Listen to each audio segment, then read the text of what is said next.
आज हम देखेंगे chapter 10 from NCERT that is cell cycle and cell division. ये वीडियो थोड़ा लॉन्ग होगी बिकॉज इस चैप्टर में थोड़ा एक्सप्लेनेशन पार्ट ज़्यादा है। Okay, are you aware that all organism even the largest start their life from a single cell. जैसे हम लार्ज ऑर्गेनिज्म में आते हैं तो हम भी तो एक सिंगल सेल में से, जैसे ओवम एंड स्पर्म मिला के क्या बनाते हैं, जाइगोट, फिर पूरा एक बेबी बन जाता है उसमें से। क्लियर? तो हम भी कहाँ से, एक सिंगल सेल से हमारी लाइफ भी स्टार्ट हुई है।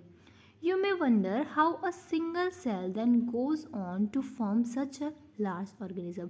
अब ये सोचने वाली बात है कि सिंगल सेल में से इतना बड़ा ऑर्गेनिज्म कैसे बन जाता है।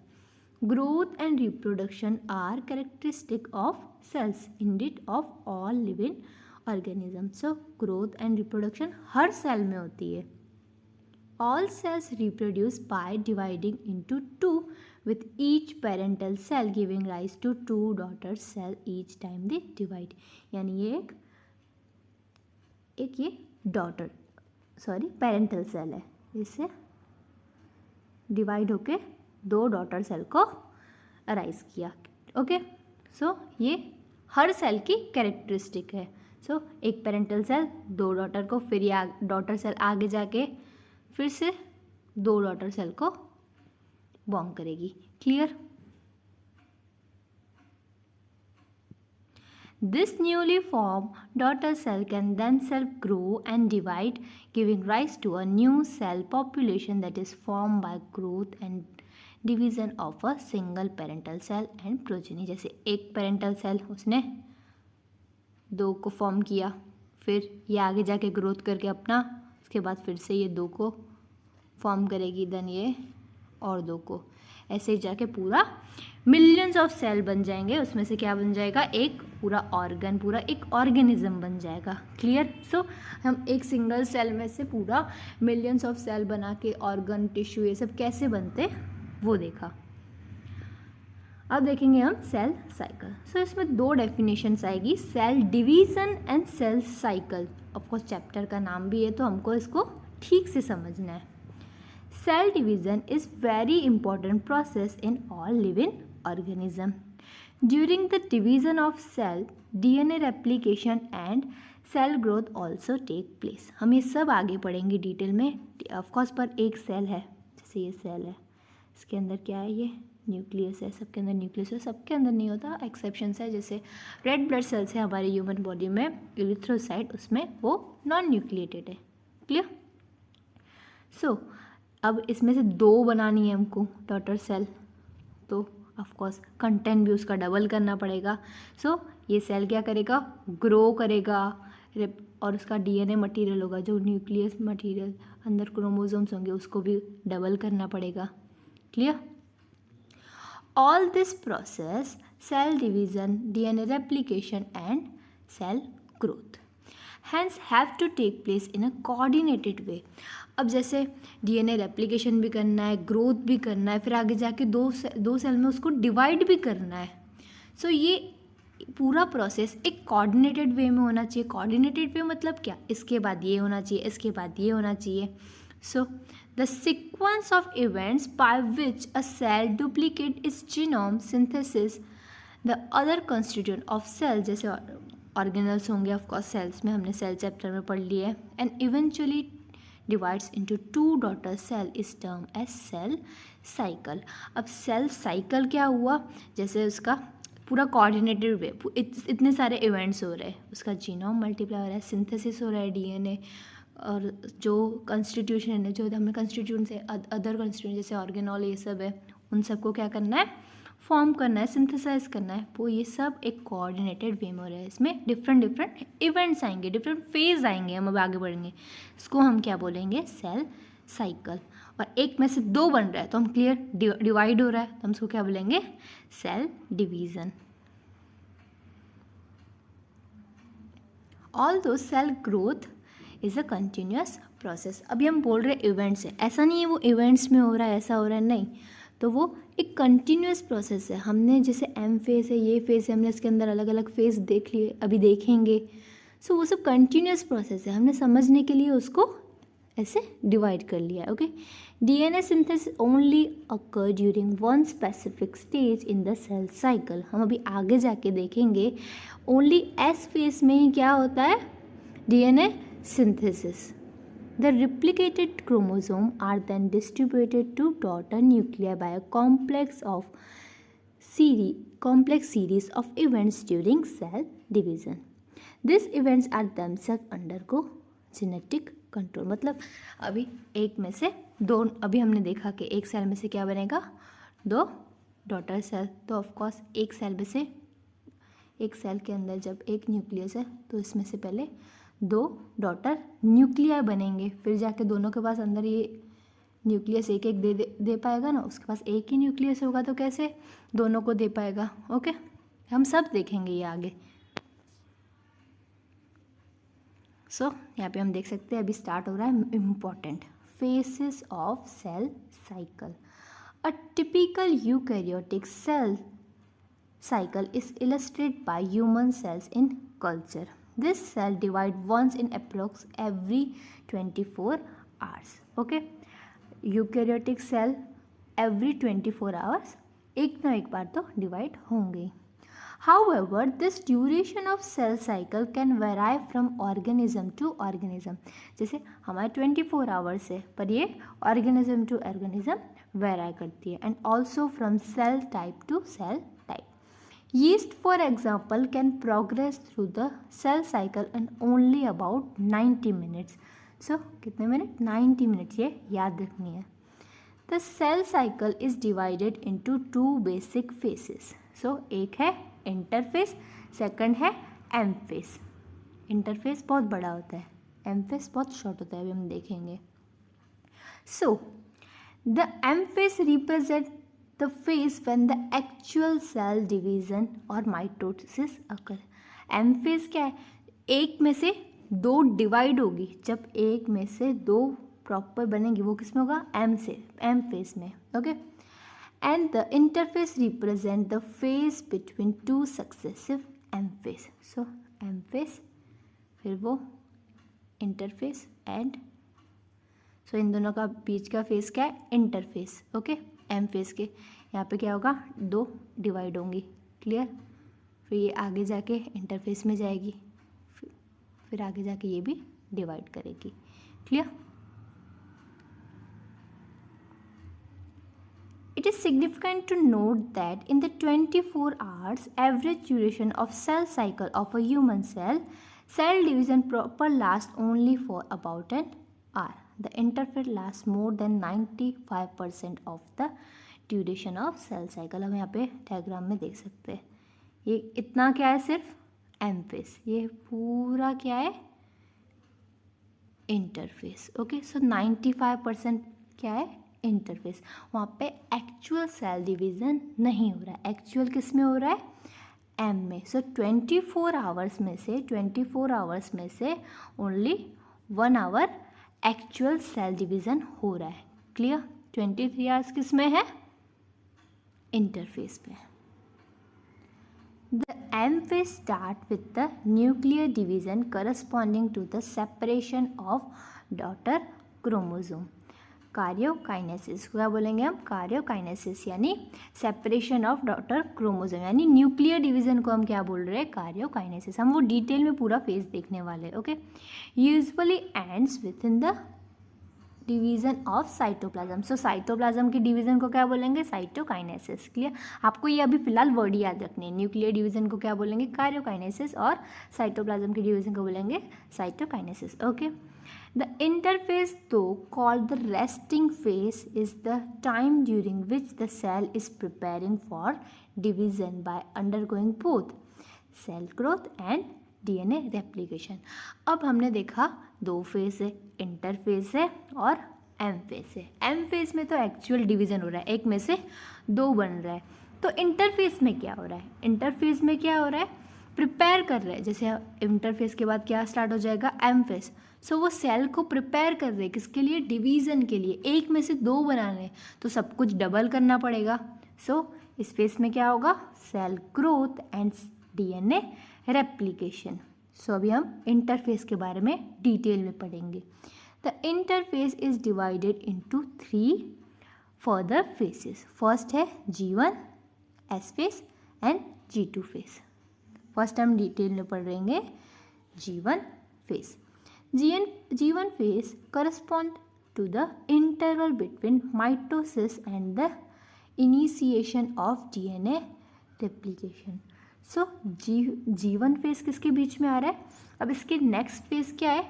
S phase. उसमें क्या होगा मैंने बताया था, DNA रेप्लिकेशन होगा. ठीक है, सो ये रहा S phase. इसमें क्या होगा? DNA रेप्लिकेशन होगा. सो G phase क्या है? Interval between. हमने देखा M phase को हम और क्या बोलते हैं? माइटोसिस. M phase फिर आएगा डायरेक्ट, जब इंटरफेस में स्टार्ट हो जाएगा डायरेक्ट किस में जाएगा? G1 में. G1 के बाद किस में जाएगा? ये राम देख सकते हैं, G1 के बाद किस में? S में. सो इन दोनों के बीच का इंटरवल क्या है? G1. इसमें तो M फेज में तो क्या हो रहा है? एक्चुअल सेल डिवीजन हो रहा है. S में क्या होगा हम तो अभी आगे पढ़ने ही वाले हैं, पर इन दोनों के बीच का फेज क्या है? G1. Clear? During G1 phase the cell is metabolically active and continues grow but does not replicate its DNA. जैसे ये सेल है, इसके अंदर न्यूक्लियस है, इसके अंदर DNA मटेरियल है. ओके, DNA है तो ये सेल तो ग्रो हो रहा है बट उसका DNA ग्रो अभी तक इस फेज में नहीं हो रहा. उसके बाद कौन सा फेज आएगा? S phase. हमने G फेज कंप्लीट कर लिया, उसके बाद कौन सा आया? S phase. G phase complete, अब आया S फेज. क्लियर? उसको और क्या बोलेंगे हम? Synthesis phase marks the period during which DNA synthesis और रेप्लिकेशन टेक प्लेस. इसमें क्या होगा? S फेज में क्या होगा? मेन इंपॉर्टेंट है S फेज यानी सिंथेसिस है, तो इसमें क्या होगा? DNA सिंथेसिस और replication. Clear? During this the time the amount of DNA पर सेल डबल्स. अब इसमें जो DNA है, जैसे न्यूक्लियस है, उसके अंदर क्रोमोसोम है, क्रोमोसोम के अंदर क्या है? DNA. अमाउंट क्या हो जाएगा? Double. If the initial amount of DNA is denoted as 2s then it's increase to 4s. For example इसके अंदर 2c जितना DNA है. S फेज में आने से पहले कितना है? 2c. S फेज के बाद कितना हो जाएगा? 4c, क्योंकि उसमें डबल हो गया. However, there is no increase in the number of chromosome. So chromosome जैसे अगर 23 पेयर्स होते हैं तो वो डबल नहीं होंगे, उतने के उतने ही रहेंगे. क्या डबल होगा? सिर्फ DNA material. Clear? If the cell had diploid a 2n number of chromosome at the G1, अगर G1 में डिप्लॉयड है, even after S phase the number of chromosome remain the same. Chromosome same रहेंगे but DNA double हो जाएगा. Clear? In animal cells during the S phase DNA replication begins in the nucleus and the centriole duplicate it the cytoplasm. ये हम detail में अभी देखेंगे. So in animal cells during the S phase DNA replication begin in the nucleus and the centriole duplicate in the cytoplasm. So ये cell है, ये nucleus के अंदर क्या रेप्लिकेट हो रहा है? DNA. क्लियर? और यहाँ पे क्या है? सेंट्रियोल का है साइटोप्लाज्म में. क्लियर? दो सेंट्रियोल का है साइटोप्लाज्म में. ये एनिमल सेल की बात हुई. During the G2 phase proteins are synthesize in the preparation for mitosis while cell growth continues. अब हमने पहले इंटरफेस देखा, ठीक है, उसमें 3 फेज देखे. G1 में क्या हुआ? G1 में क्या हुआ?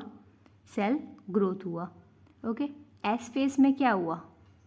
DNA मेन क्या हुआ?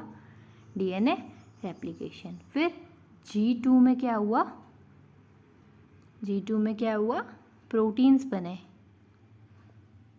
क्यों प्रोटीन्स बने? फॉर जो माइटोसिस, जो एम फेज में जाएगा, जो हेल्प करेगा डिवीज़न में. सो ये इंटरफेस के 3 फेज आई होप आपको क्लियर हो गए होंगे. Some cells in adult animal do not appear to exhibit division. Example, heart cells. And many other cells divide only occasionally as needed to replace cell that have been lost because of injury or cell death. अब बहुत ऐसे भी sales होते हैं animals में, ऐसे भी sales होते हैं जो डिवीज़न नहीं करते. डिवीज़न कब करते हैं? कोई सेल डेथ हो गई है, उनके आजू बाजू इंजरी हो गई है, तब वो सिर्फ डिवीज़न करेंगे. Okay, this cell do not divide further exit G1. अभी हमने G1 फेज देखा था. ओके, G1 फेज के बाद क्या आ रहा था? S फेज आ रहा था. उसके बाद क्या आ रहा था? G2 आ रहा था. बट यहाँ से ही वो सेल निकल जाते हैं क्योंकि इसके बाद तो सिंथेसिस हो रहा है DNA, यहाँ से ही अपना फंक्शन करने निकल जाते हैं. तो हम उसको बोलते हैं G0 फेज. क्यों ऐसा बोलते हैं? बिकॉज वो डिवाइड नहीं हो रहा, वो अपना फंक्शन ज़रूर करेगा बट वो फर्दर डिवाइड नहीं होगा. सो वो G1 से S में नहीं जाएगा. कहाँ जाएगा? G0 में. आई होप ये क्लियर हुआ होगा. This cell do not divide further exit G1 phase to enter an inactive state called quiescent stage. Clear? G0 इसमें क्या होगा? डिवीज़न नहीं होगा. सेल अपना फंक्शन परफॉर्म करेगा बट वो आगे दूसरे सेल्स को राइज नहीं करेगा. Okay, cells in this stage remains metabolically active but no longer proliferate unless called on to do so. So मतलब कभी सेल इंजरी हो गई है, डेथ हो गई है आजू बाजू, तब करेंगे बट नॉर्मली नहीं करेंगे. अगर रिक्वायरमेंट हो गई तो करेंगे, depending on the requirement of the organism. Clear? In animals, mitotic cell division is only seen in the diploid somatic cells. However, there are few exceptions to this where haploid cell divide by mitosis. अब usually mitotic cell division किस में देखने मिलता है? Diploid cell में. But यहाँ पे few exception है जहाँ पे हैप्लॉयड सेल भी किससे? माइटोसिस से डिवाइड होते हैं. Okay, for example male honey bees. आपको ये याद रखना है. Against this the plants can show mitotic division in both haploid and diploid cell. ये पहले हमने क्या बात की? एनिमल की बात की. बट प्लांट्स में दोनों में हो सकता है, हैप्लॉइड और डिप्लॉइड में भी. एनिमल्स में ओनली डिप्लॉइड में से माइटोटिक डिवीजन सीन किस में होता है? डिप्लॉइड सेल में. बट एक्सेप्शन है इसमें मेल हनी बी, जिसमें हैप्लॉइड में भी देखने मिलेगा. From your recollection of example of alternation of generation in the plants, ये तो हमने देखा ही था हैप्लॉइड से कैसे डिप्लॉइड में, आपको याद होगा स्पोरोफाइट वाला सब कुछ. आइडेंटिफाई प्लांट स्पीसीज स्टेजेस, ये तो आपने देखा ही होगा. ये आपको 3rd चैप्टर में, नहीं देखा तो आप पहले वो देख लेना. Okay, clear? अब हम देखेंगे M phase. This is most dramatic period of cell cycle. इसमें बहुत कुछ समझने का है. ओके, इंटरफेस ईजी था. G1 S G2 clear. Okay, involving a major reorganisation of virtually all component of the cell. Since the number of chromosome in the parent and progeny cells is the same, it is called as equation division. अब हम इसको equation division क्यों बोल रहे हैं? जैसे ये cell है, इसमें कितने हैं? 46 क्रोमोसोम है. तो ये 2 डॉटर सेल को फॉर्म किया, तो उसमें भी कितने सेल होंगे? 46 क्रोमोसोम होंगे. सॉरी 46. तो हम इसको क्या बोलेंगे? Equation division. Since the number of chromosome in the parent and the progeny cell is the same. So आगे जाके जितने भी इसमें से सेल बनेंगे उसके क्रोमोसोम नंबर कितने होंगे? 46. तो हम इसको क्या बोलेंगे? Equational division. ओके, तो for convenience mitosis has been divided into 4 stage. अभी हमने देखा. ओके, ये सिर्फ हमने कन्वीनियंस के समझने के हिसाब से हमने डिवाइड करके रखे फेसेस, पर ये कंटिन्यूअस प्रोसेस है. ओके, प्रोग्रेसिव प्रोसेस है. Clear? It is very essential to understand that the cell division in a progressive process and very clear-cut lines cannot be drawn between various stages. अब हम ऐसा नहीं बोल सकते कि हाँ इसी के बाद से मेटाफेज चालू हो जाएगा, इसी के बाद से एनाफेज चालू हो जाएगा. नहीं, क्लियर लाइन हम ड्रॉ नहीं कर सकते. ये प्रोग्रेसिव प्रोसेस है. क्लियर? अब हम देखेंगे कार्योकाइनेसिस इन्वॉल्व्स फॉलोइंग 4 स्टेज. पहले कार्योकाइनेसिस क्या था? सो न्यूक्लियर डिवीजन को हम क्या बोल रहे थे? कार्योकाइनेसिस। पहले हम कार्योकाइनेसिस देखेंगे, फिर हम साइटोकाइनेसिस देखेंगे। पहले न्यूक्लियर का डिवीज़न देखेंगे, जैसे ये सेल है, इसमें दो समझो न्यूक्लियस बन गए। पहले हमने न्यूक्लियस का डिवीज़न देखा, उसको हम बोलेंगे कार्योकाइनेसिस। फिर साइटोप्लाज्म डिवीज़न को हम बोलेंगे साइटोकाइनेसिस। फिर बन जाएंगे दो सेल्स। क्लियर? सो 4 स्टेज है, कौन से? Prophase, metaphase, anaphase, telophase. So अब हम देखेंगे first prophase. Prophase which is the first stage of karyokinesis of mitosis follows the S and G2 phases of interphase. अब हमने देखा था इंटरफेज में 3 फेज थे, G1, S and G2। Clear? और अब एम फेज देख रहे हैं, उसमें फर्स्ट है प्रोफेज। क्लियर? सो G2 में से जितना सेल बना उसके बाद कहाँ पहुँचेगा? प्रोफेज में। तो ये लाइन यही बोलती है, prophase which is the first stage of karyokinesis of mitosis follows the S phase and G2 phase of interphase. In the S and G2 phases, the new DNA molecule form are not distinct but intertwined. जैसे हमने देखा था S phase में replication होता है DNA का nucleus के अंदर। वो कैसा होता है? एकदम ऐसे सुलझा हुआ नहीं होता, ऐसे एक दूसरे के ऊपर इंटरविंग होता है, यानी उलझा हुआ होता है। ओके।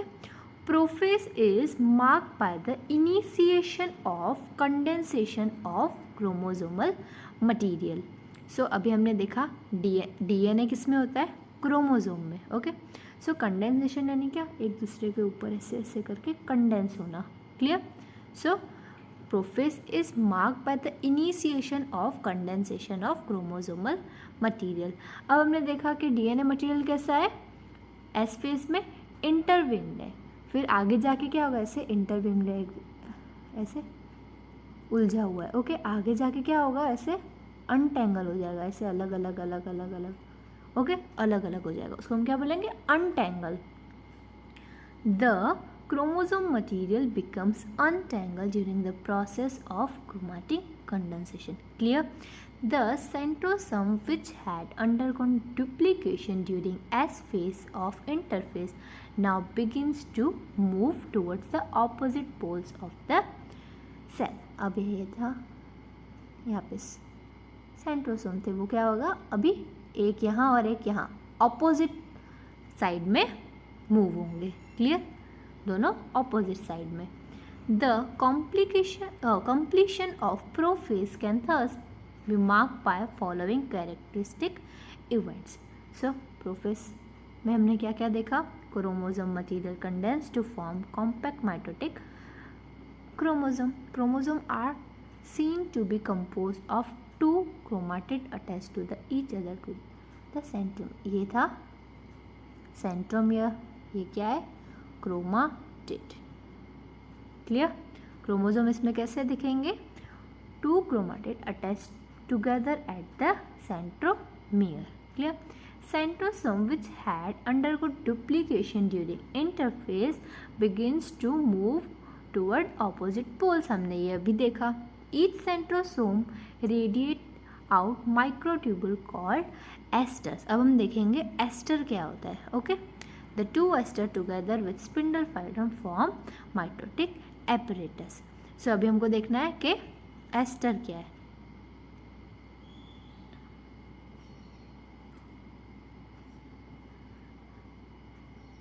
यहाँ पे सेंट्रोसोम थे, इसके ऐसे ऐसे ऐसे माइक्रोट्यूब्यूल्स होंगे. क्लियर? उसको हम क्या बोलेंगे? Aster rays. क्लियर?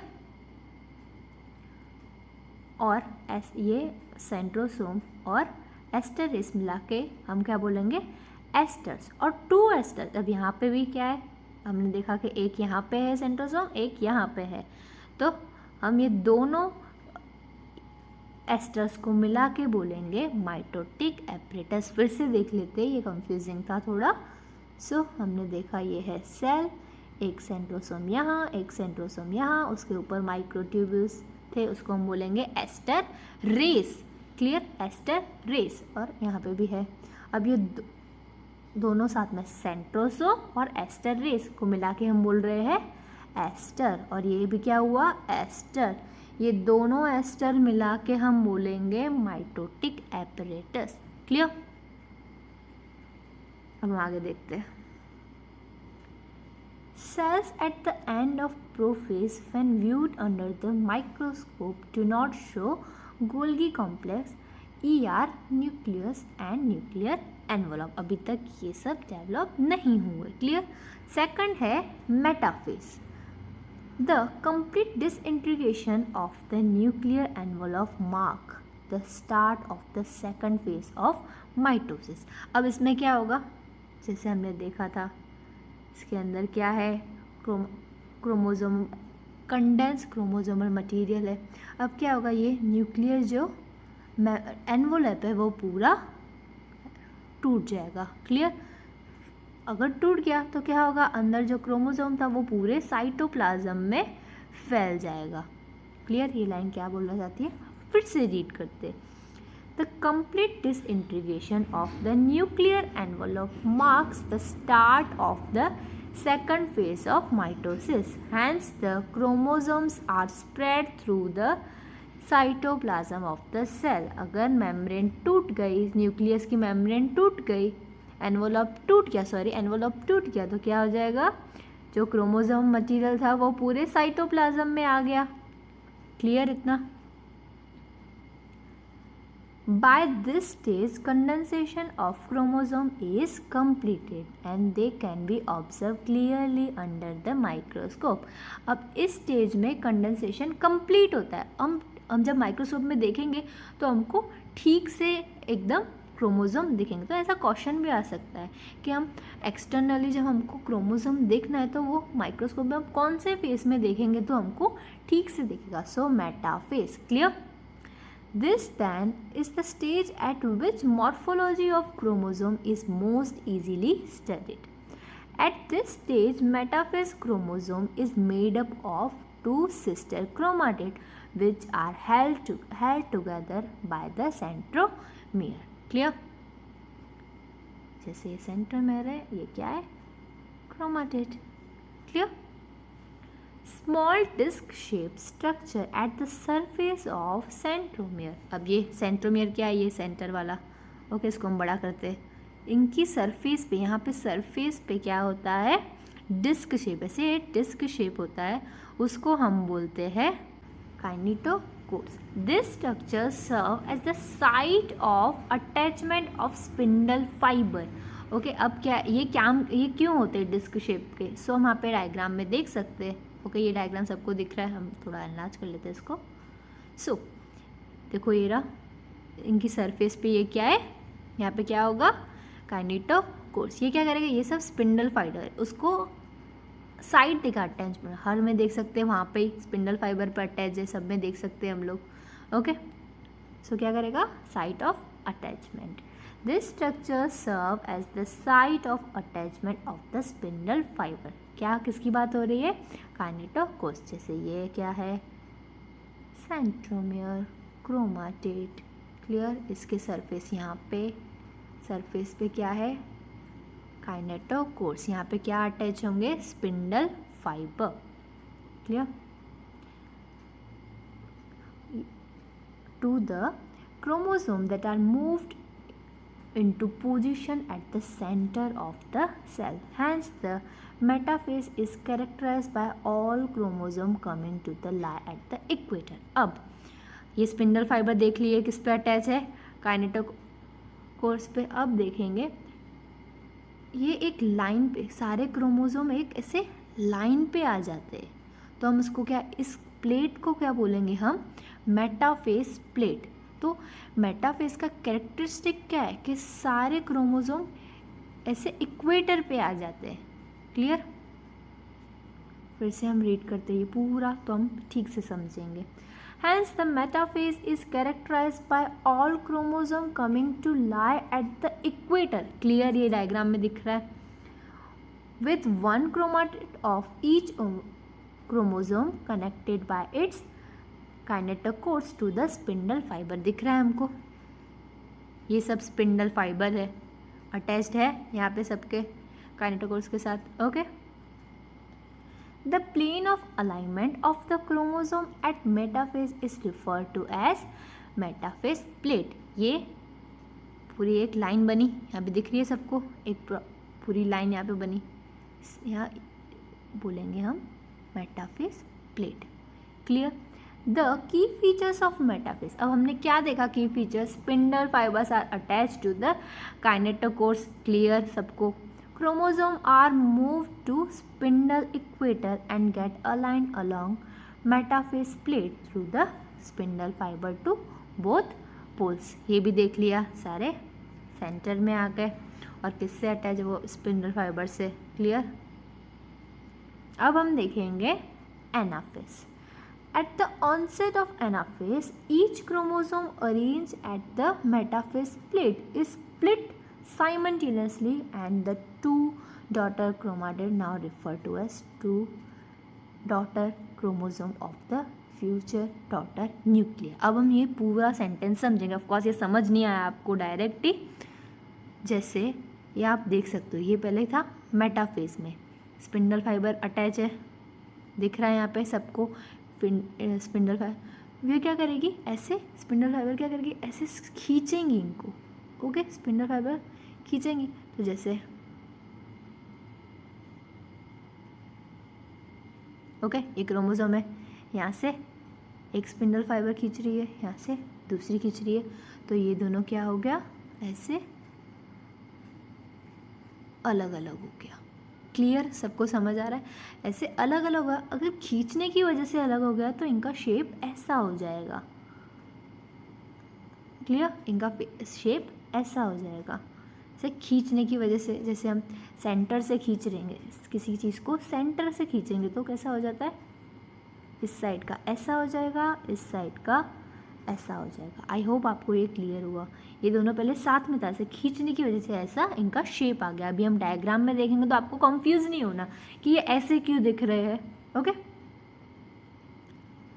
सो ऐसे दोनों क्रोमाटिड अलग अलग हो गए और एक इस बाजू चले गए, एक इस बाजू चले गए।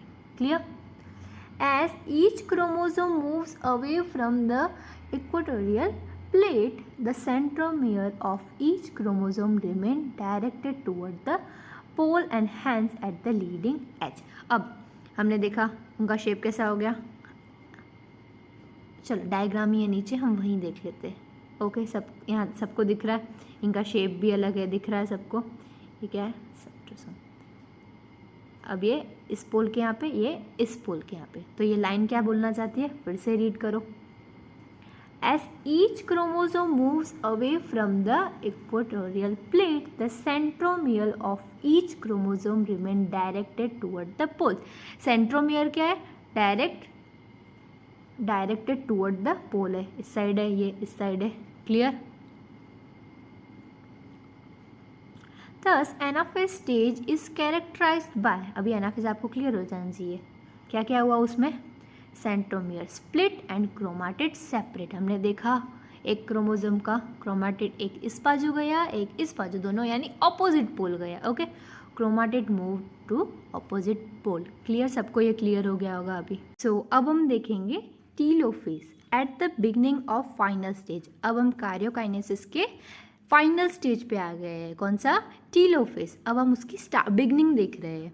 The chromosome that have reached their respective poles, अभी हमने देखा था एनाफेज में वो अपने रिस्पेक्टिव पोल पे आ गए हैं। Okay, decondense and lose their individuality. अब ये क्या हो जाएगा, ऐसे डीकंडेंस हो जाएंगे। ओके, और उनकी आइडेंटिटी लूज कर देंगे। The individual chromosome can no longer be seen. अब हमको इसमें दिख रहा है क्या क्रोमोसोम, नहीं, सो उन्होंने अपनी आइडेंटिटी लूज कर ली। And each set of chromatic material tend to collect at each of the two poles। अब हम देख सकते हैं यहाँ पे दोनों एक एक पोल पर आ गए हैं।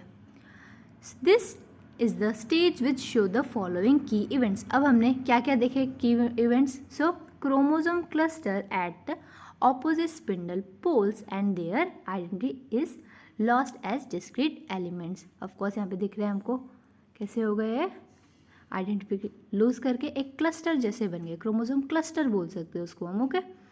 Nuclear envelope develops around the chromosome cluster at each pole. यहाँ पे देखेंगे हम कि यहाँ पे क्या बन गया, nuclear envelope, okay, forming 2 daughter nuclei, nucleus, Golgi complex and ER reform. अब इसके अंदर क्या होता है, nucleus, Golgi complex and ER reform हो जाता है। तो यहाँ पे क्या फिनिश होता है, कार्योकाइनेसिस। अब न्यूक्लियस तो 2 डिवाइड हो गए, 2 डॉटर न्यूक्लियाई बन गए। अब क्या होगा, अब हमको साइटोप्लाज्म डिवाइड करना है, तो ही तो एक सेल में से 2 सेल बनेगा, तो हम इसको क्या बोल रहे हैं, साइटोकाइनेसिस। क्लियर।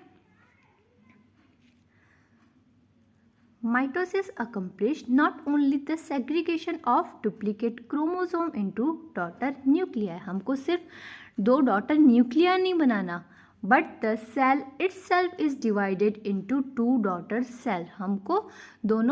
हमको एक सेल में से 2 डॉटर सेल्स चाहिए, okay, by the separation of cytoplasm. अब साइटोप्लाज्म का सेपरेशन कर देंगे, जैसे यहाँ से सेपरेशन कर देंगे तो क्या हो जाएगा, 2 सेल में डिवाइड, उसको क्या बोलेंगे हम, 2 डॉटर सेल्स। और साइटोप्लाज्म का डिवीजन हो रहा है, उसको क्या बोल रहे हैं, cytokinesis, at the end of which cell division gets completed. यहाँ पे क्या फिनिश होता है, सेल डिवीजन। यहाँ पे देख सकते हो 2 बन गए। क्लियर। अब हम देखेंगे 2 टाइप के सेल होते हैं। सो दोनों में साइटोप्लाज्म डिवीजन अलग अलग होता है। हम पहले एनिमल सेल का देखेंगे, फिर देखेंगे हम प्लांट सेल का। Clear. So, in animal cell, this is achieved by the appearance of furrow। मतलब क्या, जैसे यहाँ ये आपको दिख रहा है, यहाँ से एक खड्डे जैसा हो जाएगा, यहाँ से डीप फ्यूरो होता जाएगा, फिर ऐसे यहाँ से भी होता जाएगा, आगे बढ़ते जाएंगे दोनों, फिर लास्ट में आके ये पूरा अलग हो जाएंगे। Clear. In the plasma membrane, the furrow gradually deepens and ultimately joins in the center, dividing the cell cytoplasm into 2। पहले यहाँ से बढ़ेगा, आगे यहाँ से बढ़ेगा, फिर यहाँ से इतना ये खड्डा ऐसे बढ़ता जाएगा और फिर साइटोप्लाज्म को 2 में डिवाइड कर देगा। क्लियर। एक इसकी बात हो रही थी एनिमल सेल की। अब हम देखेंगे प्लांट सेल में कैसे होगा। Plant cell however are enclose by relatively in extent. अभी हमने देखा है कि एनिमल सेल में क्या नहीं होता, सेल वॉल। प्लांट में क्या होता है, सेल वॉल। तो वो ऐसे डिवाइड नहीं हो सकती, बिकॉज सेल वॉल वो सॉलिड स्ट्रक्चर है, okay. Therefore they undergo cytokinesis by different mechanism. So अब प्लांट सेल कैसे डिफरेंट मैकेनिज्म से साइटोकाइनेसिस में जाएगा, okay. In plant cell wall formation start in the centre of the cell. So ये समझो plant cell है। Clear. यहाँ से wall formation centre of cell से स्टार्ट होगी, ओके। फिर वो धीरे धीरे धीरे ऐसे आउटवर्ड मूव करेगी and grows outward to meet the existing lateral wall. यहाँ से लेटरल वॉल से मिलेंगी। Clear. The formation of new cell wall begins with the formation of simple precursor called cell plate that represent the middle lamella, okay. इन दोनों के बीच में ये जो बना उसको हम क्या बोलेंगे, middle lamella, okay, between the walls of 2 adjacent cell. At the time of cytoplasmic division, organelle like mitochondria plastic get distributed between 2 daughter cell. So जो उसके अंदर ऑर्गेनल होते हैं माइटोकॉन्ड्रिया प्लास्टिक, वो इक्वली दोनों में डॉटर सेल्स में divide हो जाएंगे।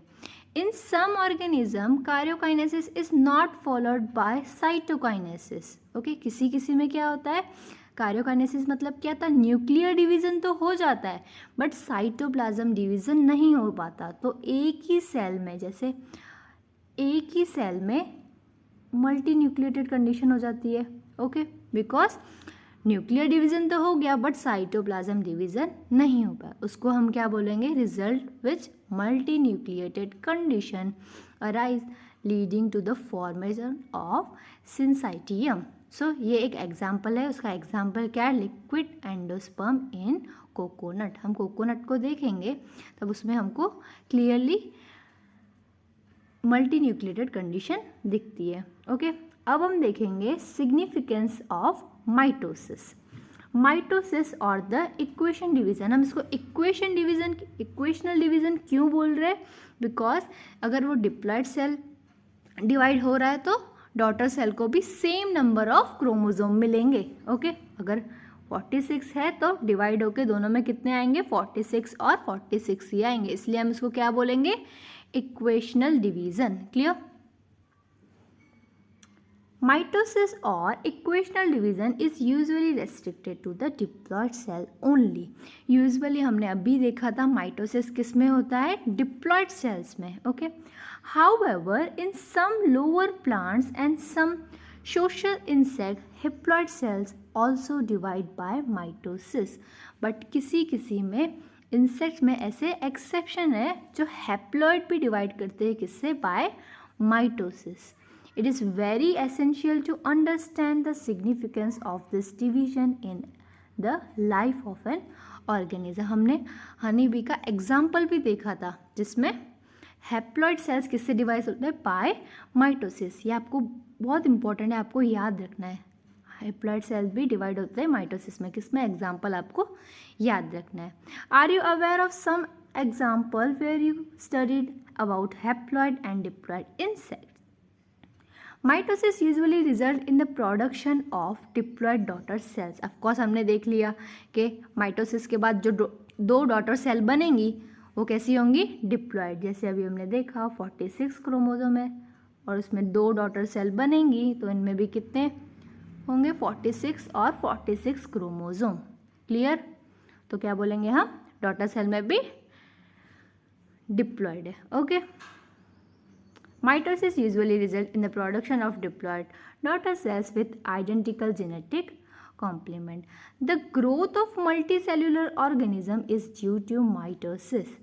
Cell growth results in disturbing the ratio between nucleus and the cytoplasm. अब कैसा होगा? अगर हम देखें जैसे सेल ग्रोथ ओवर हो जा रही है तो न्यूक्लियस और साइटोप्लाज्म का रेशियो होता है कि इतना % सेल में न्यूक्लियस होता है और इतना साइटोप्लाज्म होता है। अब हम देखे जाए तो सेल की ग्रोथ ज़्यादा हो गई। ओके, सेल की ग्रोथ ज़्यादा हो गई यानी साइटोप्लाज्म ज़्यादा हो गया, तो ऑफकोर्स न्यूक्लियस और साइटोप्लाज्म का रेशियो बिगड़ेगा, ये ज़्यादा हो जाएगा और ये कम हो जाएगा। ये कम नहीं होगा, भले इक्वल रहेगा बट रेशियो तो डिस्टर्ब होगा ना। Okay, It therefore became essential for cell to divide to restore the nucleocytoplasmic ratio. So जो डॉटर सेल बनती है उसमें न्यूक्लियोसाइटोप्लाज्मिक रेशियो बराबर होना चाहिए। A very significant contribution of mitosis is cell repair. The cells of upper layer of epidermis, cells of the lining of the gut and blood cells are being constantly replaced. अब हमारी skin है सो वहाँ पे epidermis है, वो constantly replace होती रहती है। Cells of lining of gut and blood cells भी हमको पता है उनकी पर्टिकुलर लाइफ स्पान है, सो वो कॉन्स्टेंटली रिप्लेस होती रहती है। तो सेल का डिवीज़न बहुत इंपॉर्टेंट है। ओके, और वो यूजुअली किससे होते हैं? सारे डिप्लॉयड है तो किससे होगा डिवीज़न? माइटोसिस से। तो अभी हमको पता चला माइटोसिस का सिग्निफिकेंस क्या है। Mitotic division in the meristematic tissue, हमने ऑलरेडी ये सब पढ़ रखा है, मेरिस्मेटिक टिश्यू हमने पढ़ रखे थे। Okay, the apical and the lateral cambium. अब आपको पता होगा, अगर आपने पहले लेक्चर देखे होंगे तो कैम्बियम क्या होता है? Result in continuous growth of plant through out their life. ये आप तो इजीली समझ गए होंगे अगर आपने प्लांट वाला चैप्टर समझ रखा होगा तो। ओके, अब हम देखेंगे मियोसिस। सो अब हमने पहले क्या बताया? माइटोसिस। अब हम देखेंगे मियोसिस। अब कॉमन फेज तो वही इंटरफेज वाला फेज कैसे है? वो कॉमन होगा दोनों में। ओके, अब मियोसिस और माइटोसिस में क्या डिफरेंस है, अब हमको वो पता करना है। जैसे हमने देखा था कि माइटोसिस में यूजुअली डिप्लॉयड होता है, कैसे? सेल डिप्लॉयड सेल डिवाइड होते हैं माइटोसिस से। यहाँ कैसा होता है? हैप्लॉयड जो सेट होते हैं ऑफ क्रोम, जैसे हैप्लॉयड सेल है वो डिवाइड होंगे मियोसिस से। Clear? The production of offspring by sexual reproduction include the fusion of two gametes, each with a complete haploid set of chromosome. अब हम एग्जाम्पल लेते हैं, जैसे हम ह्यूमन बीइंग से हम जाइगोट कैसे फॉर्म करते हैं? सो स्पर्म से एंड ओवम से. सो ये दोनों सेल कैसे होते हैं? हैप्लॉइड होते हैं. ओके, फिर ये दोनों मिला के बनाते हैं जाइगोट. ये कैसा होता है? डिप्लॉइड. क्लियर? सो हमारी बॉडी में एक ही ऐसे टाइप के सेल से जो मियोसिस से डिवाइड होंगे, बिकॉज वो हैप्लॉइड है, वो है हमारे gametes. Clear? Gametes are formed from specialized diploid cell. This specialized kind of cell division that reduce the chromosome number by half result in the production of haploid daughter cell. This kind of division is called as meiosis. अब meiosis क्या होता है वो हमको पता करना है. जैसे मैंने यहाँ पे ओके अभी देख सकते हैं कि हमने देखा था एस फेस में कैसे ये एस फेस है. ओके, एस फेस में क्या हुआ? डीएनए रेप्लिकेशन हो गया, फिर उसमें सब डबल हो गया. फिर जब फर्स्ट मियोसिस टू स्टेज है उसके, मियोसिस 1 और मियोसिस 2. सो फर्स्ट में क्या हुआ? ऐसे डिवाइड हो गया. तो कैसे? हैप्लॉइड हो गए सेल्स, हाफ ऑफ डिवाइड कर देंगे ये. ओके, तो हम उसको बोलेंगे, बिकॉज वो आगे जाके नंबर डिक्रीज कर रही है, तो हम उसको बोलेंगे रिडक्शन. और उसको क्या बोल रहे थे हम? Equational division. इसको हम बोलेंगे रिडक्शन डिवीजन. क्लियर? क्यों? बिकॉज वो आगे जाके क्रोमोसोम के नंबर हाफ कर देती है. Okay, this specialised kind of cell division that reduces the chromosome number by half result in the production of haploid daughter cells. हमने देखा था माइटोसिस में डिप्लॉइड डॉटर सेल बनती है और यहाँ पे haploid daughter cell. Okay, this kind of division is called as meiosis. So अभी आपको पता चला मियोसिस क्या होता है और माइटोसिस क्या होता है. माइटोसिस में जो डॉटर सेल बनेंगी वो कैसी होगी? डिप्लॉइड. और यहाँ जो होंगी वो होंगी हैप्लॉइड. क्लियर?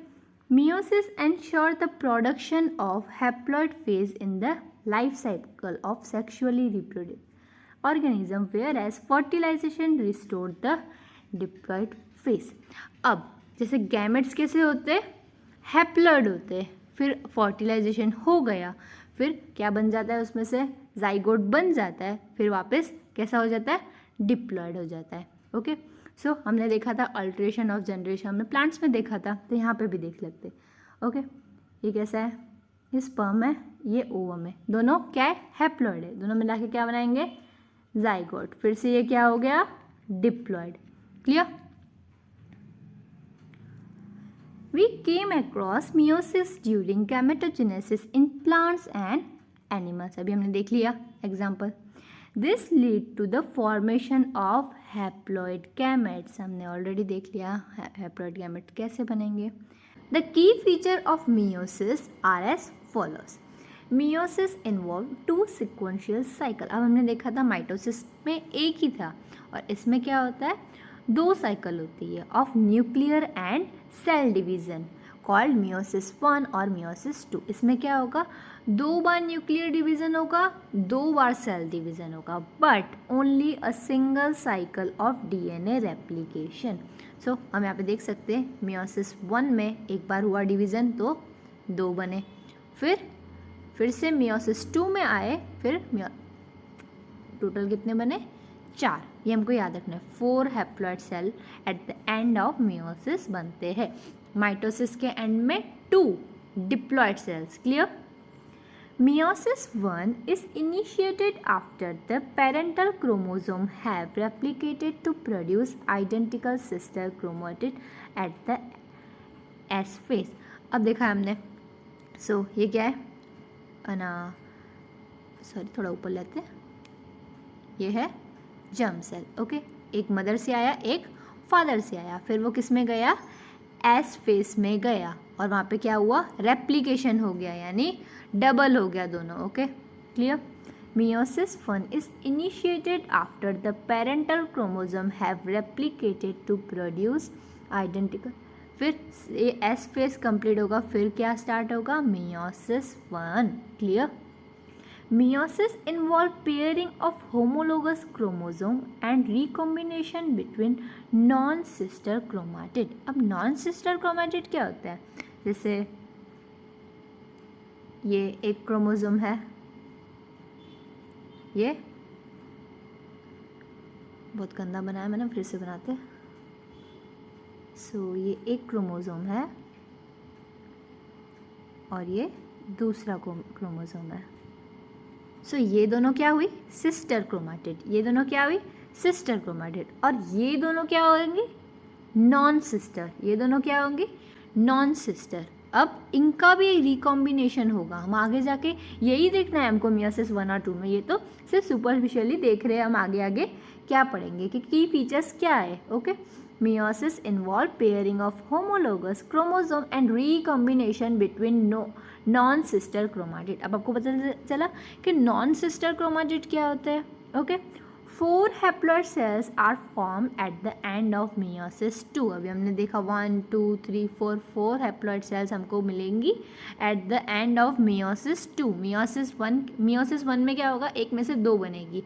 meiosis 2 में क्या होगा, 2 में से 4 बनेंगे। क्लियर।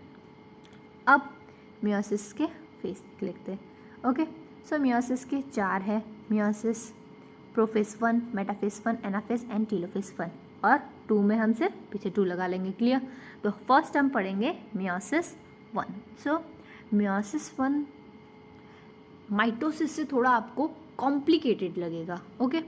सो फर्स्ट है, हम देखेंगे प्रोफेज 1। अब उसमें तो प्रोफेज बहुत सिंपल था, यहाँ थोड़ा कॉम्प्लिकेटेड है। सो आप एकदम ध्यान से सुनना। Prophase of first meiotic division is typically longer and more complex when compared to the prophase of mitosis. अब हमने माइटोसिस रीड कर लिया है, हमने माइटोसिस का प्रोफेज देखा था। Compare to prophase of mitosis, meiotic का प्रोफेज बहुत कॉम्प्लेक्स है। अभी हम देखेंगे। It has been further subdivided into following 5 phases. अब इसमें प्रोफेज 1 ही 5 फेज में डिवाइड हो गया based on the chromosomal behaviour. अब हम आके देखेंगे leptotene, zygotene, pachytene, diplotene and diakinesis. First हम देखेंगे leptotene. Okay. During leptotene stage the chromosome become gradually visible under the light microscope। ठीक से नहीं दिखेगा बट हल्का हल्का दिखेगा। The compactation of chromosome continue throughout the lactotin। This is followed by, मतलब क्या हो रहा है, कंडेंसेशन क्रोमोसोम का कंटिन्यू है किसमें, लेप्टोटिन में।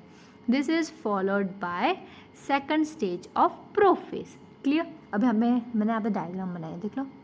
इसमें क्या है, अभी मतलब कंडेंसेशन ऑफ क्रोमोसोम हो रही है। Okay.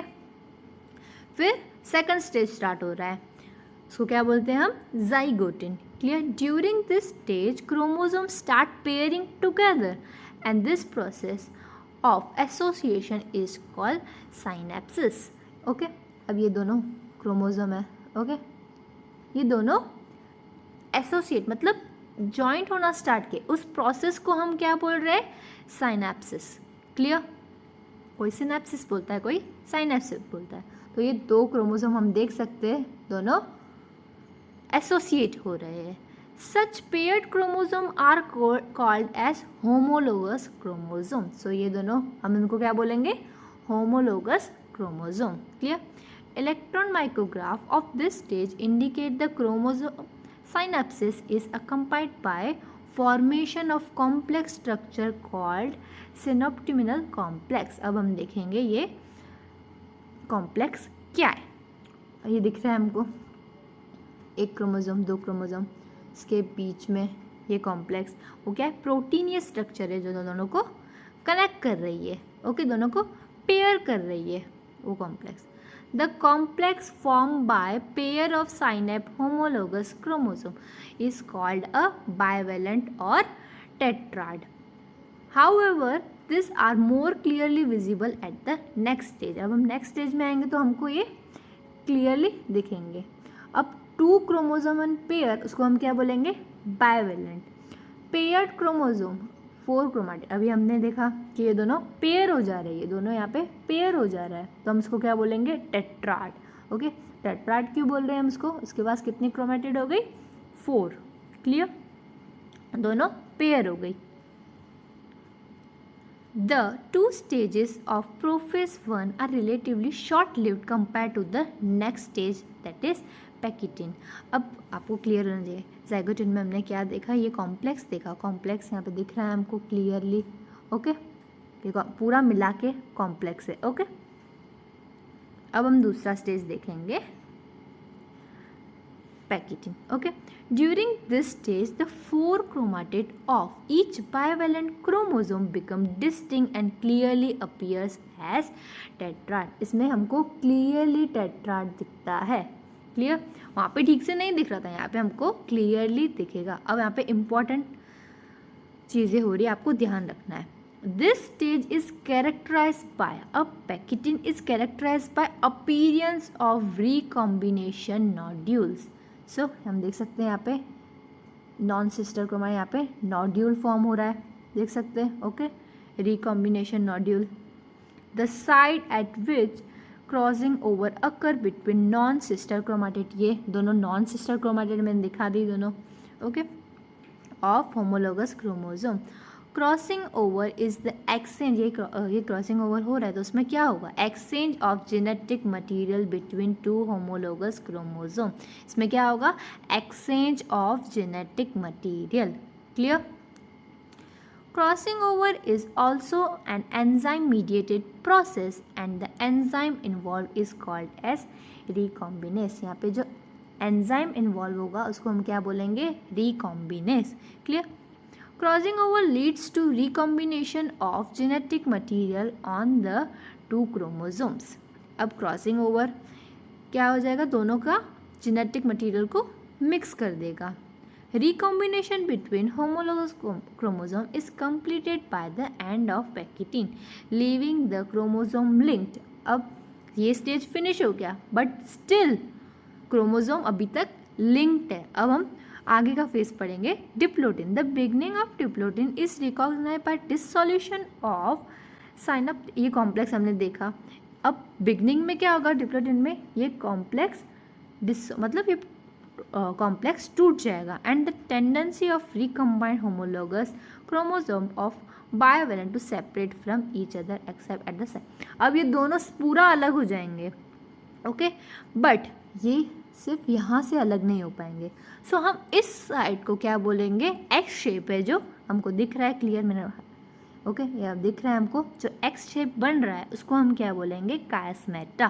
Clear, this S shape structure are called chiasmata. In oocyte of way of some vertebra, diplotene can last for months और ईयर्स। ये स्टेज मंथ और ईयर तक लास्ट कर सकता है। The final stage of meiotic prophase 1 is diakinesis. This is marked by termination of chiasmata. ये धीरे धीरे जो हमने देखा एक्स शेप का बन रहा था वो धीरे धीरे धीरे फिनिश हो जाएगा। During this phase, the chromosome are fully condensed and the meiotic spindle is assembled to prepare the homologous chromosome for separation। अब यहाँ पे अभी तक स्पिंडल भी बन जाएंगे, हमने देखा था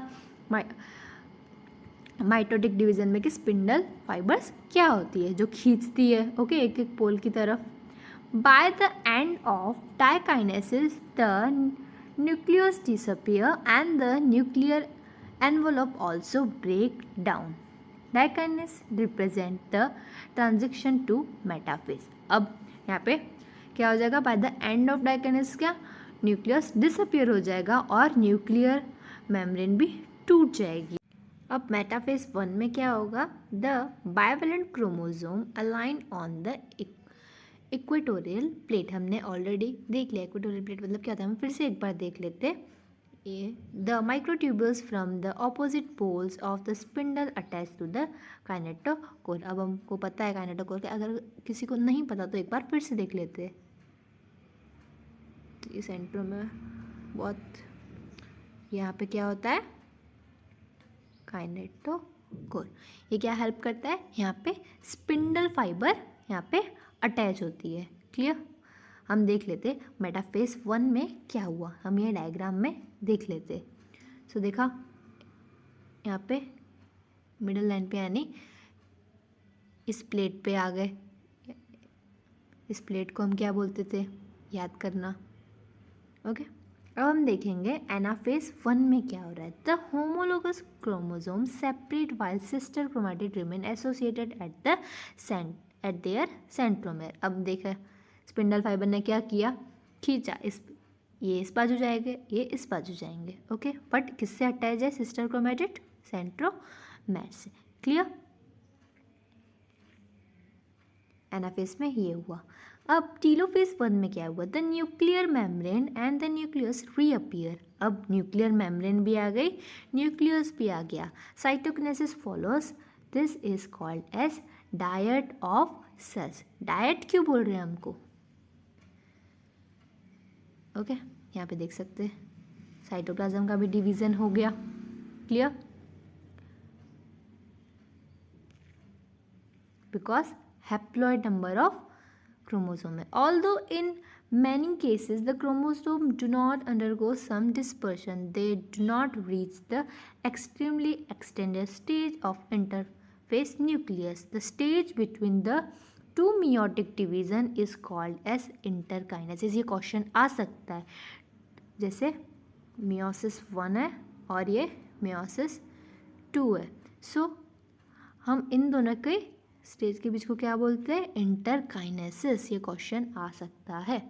interkinesis is followed by prophase 2, a much similar prophase than prophase 1। हमने देखा था मियोटिक वन में तो प्रोफेज 1 कितना ऐसे कॉम्प्लेक्स था, उसमें अंदर 5 फेज बन जा रहे थे। ओके, बट यहाँ पे ऐसा नहीं होगा, ये बहुत ईजी है। मियोसिस 2, अब अभी तक हमने क्या देखा, ये एक सेल है, इसमें से 2 बन चुके हैं, ऑलरेडी 2 बन चुके हैं। अब इसमें से यहाँ से भी 2 बनेंगे, यहाँ 2 बनेंगे। ओके, ये क्या है, मियोसिस 1, और यहाँ से यहाँ बनने में क्या है, ये मियोसिस 2।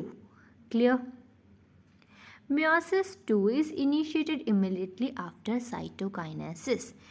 ऑफ कोर्स वहाँ भी अब देखा हमने टीलोफेज में क्या हो गया, साइटोकाइनेसिस हो गया, usually before the chromosome have fully elongated. In contrast to meiosis 1, meiosis 2 resemble a normal mitosis. अब हम पढ़ेंगे ना, तो हमको है ना मियोसिस 2 और माइटोसिस में बहुत सिमिलरिटी दिखेंगी।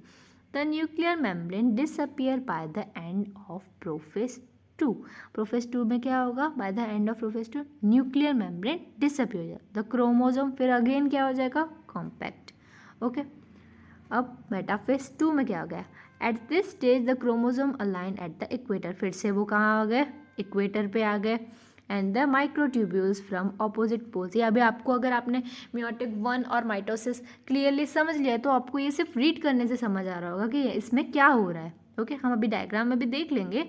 And attach to the kinetochores. Anaphase 2, it begins with simultaneous splitting of centromere. Same सब कुछ सेम हो रहा है, of each chromosome allowing them to move forward opposite. अभी हम पूरा डायग्राम में देख लेते हैं, एक बार डायग्राम ही समझ लेते हैं। क्लियर, सो यहाँ पे आ गया, इक्वेटोरियल प्लेट पे आ गया।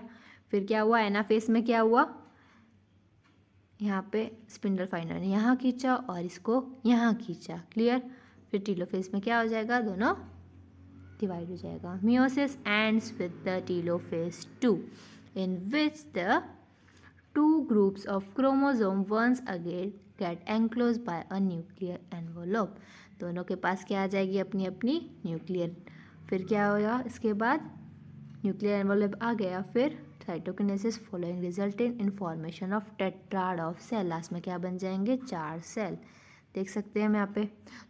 अब हमने देखा मियोसिस, अब स्टार्टिंग से देखते हैं। मियोसिस 1 में एक सेल एंटर हुआ। क्लियर, एक सेल में से 2 बनेंगे। मियोसिस 1 में 2 बन गए। अब तो मियोसिस 2 में कितने सेल आएंगे, 2 आएंगे। जो मियोसिस 1 में बने, ये एक ये। सो इसने 2 बनाया, इसने 2 बनाया, तो लास्ट में कितने बने, टोटल 4 हैप्लॉइड सेल। आपको क्लियर होना चाहिए। अब देखेंगे significance of meiosis. Meiosis is the mechanism bye which conservation of specific chromosome number of each species is achieved across the generation in sexually reproducing organism. अब इसमें ये क्या बोलना है, meiosis is the mechanism by which conservation of specific chromosome number of each species is achieved across the generation. अब हमने देखा even though the process per se paradoxically result in the reduction of chromosome number by half, it is also increase the genetic variability in the population of organism from one generation to next. Variation are very important, so variation बहुत important है evolution के लिए. Clear. सो इसमें कुछ खास था नहीं, पूरे अभी हमने देखा कि क्लियर हमको मियोसिस 1 मियोसिस 2 ये आपको बहुत क्लियर रखना है. ओके. हमने यहाँ इसमें क्या देखा, सिग्निफिकेंस में क्या देखा कि जेनेटिक वेरिएबिलिटी इम्पॉर्टेंट है एवोल्यूशन के लिए. ओके. अल्ट्रेशन ऑफ जनरेशन हमने प्लांट में ये सब ऑलरेडी रीड कर लिया है, तो यहाँ पे रिपीट हम नहीं करेंगे. आई होप आपको मियोटिक 1 और 2 क्लियर होगा. मियोटिक 1 में कैसे एक सेल एंटर होती है, एक सेल में से 2 बन जाती है. अब वो दोनों किस में एंटर होगी, मियोसिस 2 में. मियोसिस 2 में वो 2 4 बना देगी. लास्ट में कितने बनेंगे मियोसिस के एंड में, 4. माइटोटिक में कितने, 2. कौन से, डिप्लॉयड. और इसमें हैप्लॉयड 4 बनेंगी. क्लियर. सो हम आज का यहाँ पे लेक्चर फिनिश करते हैं. Thanks for watching.